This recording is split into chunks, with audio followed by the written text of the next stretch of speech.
Hey, welcome to your daily December download, and I don't know if you guys know this or have noticed. See, I don't make these videos in advance. I make them as they come up to my head, and I didn't have enough time to make something today. It is 10:30. I have an hour and 30 minutes to get this video out. So, what we're gonna do is something insanely cringy, and this was my last resort if I didn't have time. So, we will be reading Chapter 1 of a book I started writing and for a class that I had to write. Chapter 1's pretty short. It's 5 pages. We're going to do a dramatic reading. No cuts. Straight from the heart. I need to rewrite this chapter because it's cut way too short. I'm wasting time. I'm wasting time talking about it. So get ready. Grab some popcorn. Get a deep look into something that I wrote narratively, and something that I think needs to be rewritten. But let's get into it.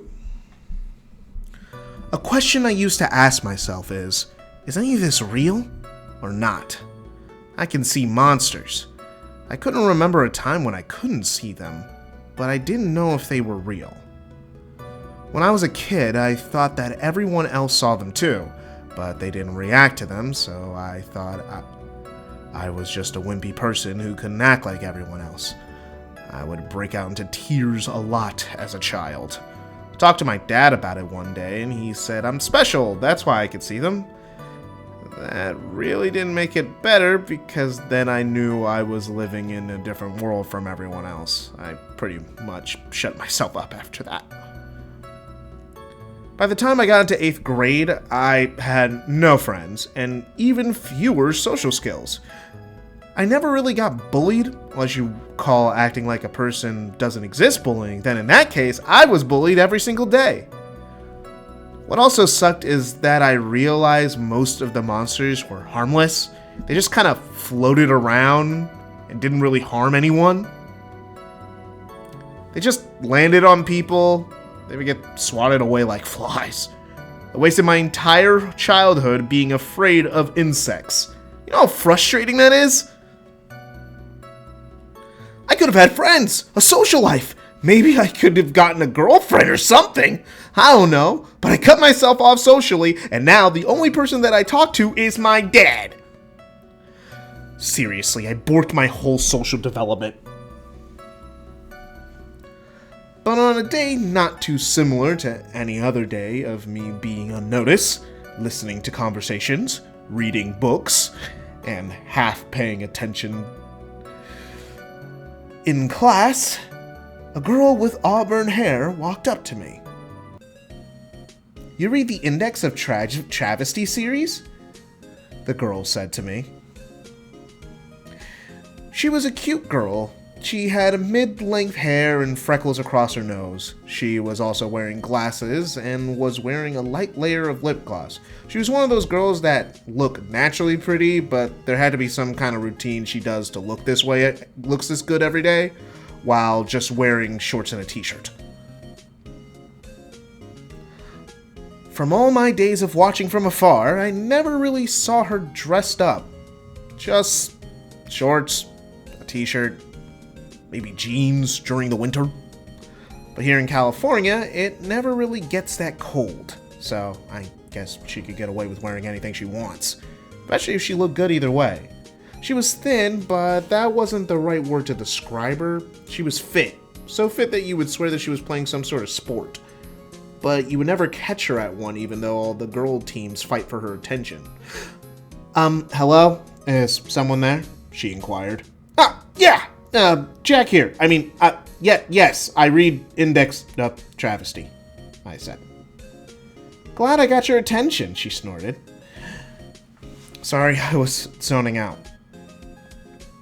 "It's okay. So, what's your favorite part?" "I, actually don't know yet." "You don't know?" She raised an eyebrow, and then her eyes widened in surprise. "Wait, is this your first read-through?" I slowly nodded my head, embarrassed that I didn't say that in my first sentence. "Yeah." Oh God, why didn't you say so sooner? If I spoiled something for you, I would have never forgiven myself. She got a little closer, and when she said this, so I ended up blushing a little. Luckily, because of my skin, she couldn't see it that well, or at least I hope she couldn't notice. Well, so far I can say I like the heroine. I'm only in the beginning of the book, and she already seems so cool, you know? Oh no. When I started the book, I really liked her sidekick. Huh? Why? He's almost comic relief character with how bumbling he is.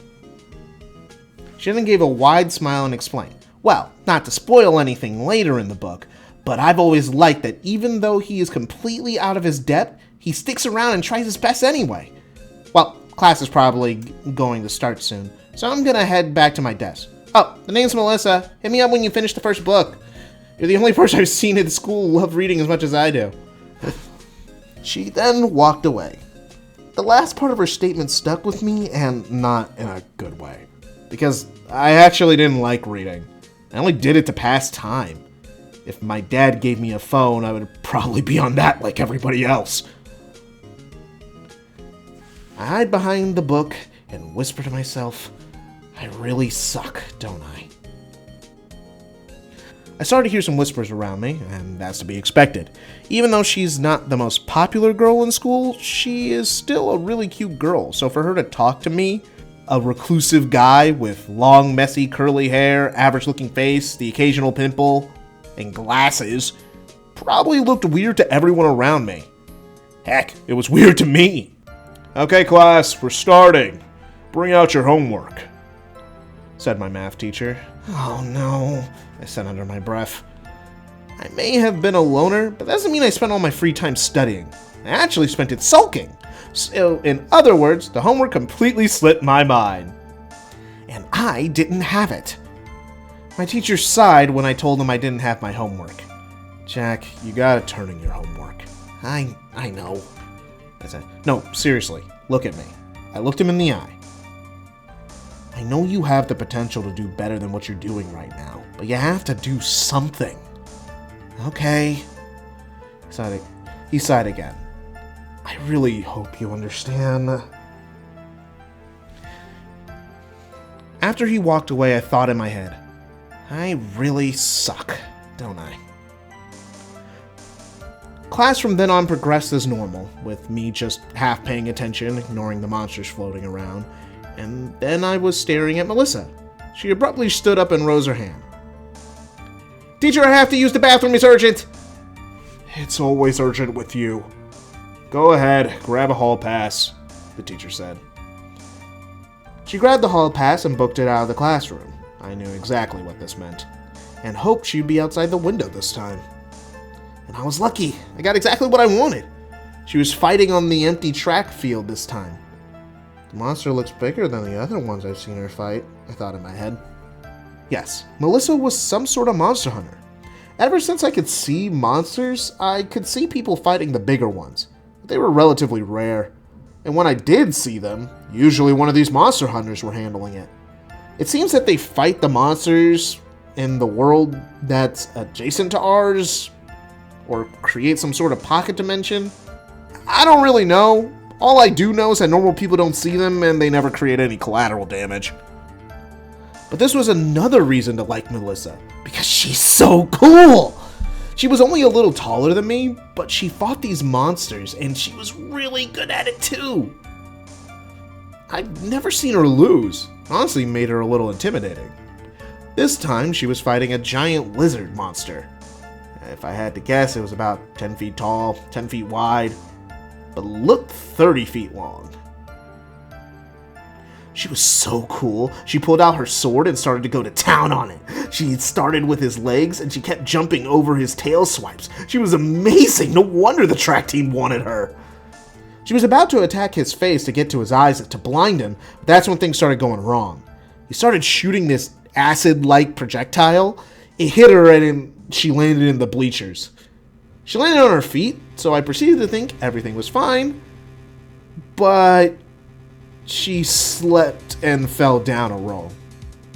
When she got up, she looked like she was bleeding and her stance was completely different. She looked scared. I'd never seen her like this before. She was actually scared. I thought she could do anything. I never thought she could lose. Is someone gonna help? I thought.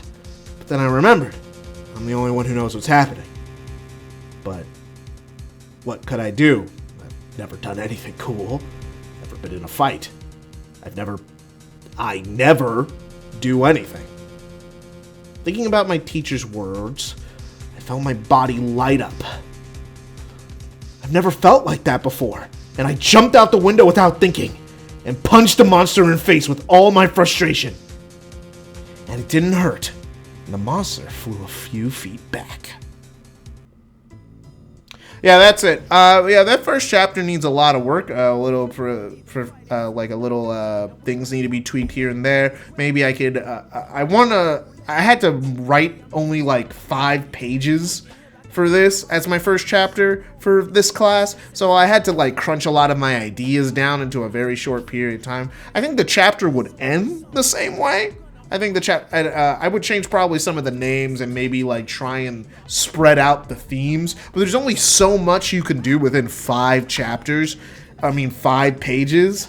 It was very limiting, and I was trying to get the idea of the guy feeling like he's in stasis and trying to get out, classic coming of age story. This was supposed to be for middle readers. It was literally writing a children's book, and I was aiming for that 9 to 13 audience with this book, and I think it was probably I think like with some work and some buffing up and definite help with the pacing, I could probably actually get something here.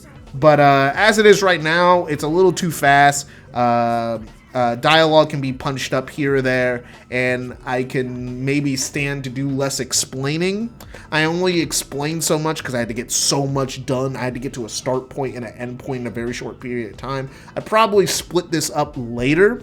I did have to write more chapters for this book in another class. I asked, it was the same teacher, so I asked if I could just continue the story. So I have up until chapter 4, which I think the later chapters were better paced and had some action in them, stuff like that. But this starting one, I think, is very weak. It's my least favorite of the things that I wrote, and I need to completely rewrite it, but I've been busy with life. So yeah, no, this is not anywhere representative of the final product, but I literally had nothing to do. It's 10:45 now, so I need to stop talking and get this in the editing software and put some gameplay over this. I don't even know what gameplay I'm gonna put over this. I played Gintama recently. Maybe I'll do that. See you guys tomorrow.